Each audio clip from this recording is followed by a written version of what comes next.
Halaman na kumakain ng daga? Tuklasin ng higanting pitcher plant ng Palawan. Ang Nepenthes attenboroughi ay isa sa pinakakahanga-hangang halaman sa buong mundo.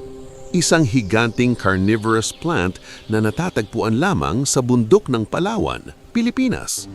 Hindi ito karaniwang halaman dahil ito ay kumakain ng buhay na hayop upang mabuhay. Ang hugis nito ay parang malaking pitchel o banga na puno ng madulas at maasim na likido. Kapag may insekto, palaka o kahit maliit na daga na nahuyog sa loob, hindi na ito makakalabas. Unti-unting tinutunaw ng halaman ang biktima upang makuha ang sustansyang kulang sa lupa ng bundok. Ang higanting pitcher plant na ito ay maaaring lumaki ng higit sa 30 sentimetro ang bukana at kayang lamanan ng halos 2 litro ng likido. Natuklasan lamang ito noong 2007 at ipinangalan kay Sir David Attenborough, isang tanyag na naturalist.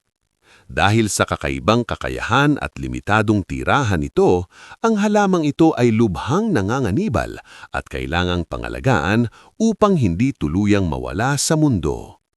Ang Nepenthes attenboroughi ay patunay na ang Pilipinas ay tahanan ng ilan sa pinakamisteryoso at kamangha-manghang buhay ilang sa planeta.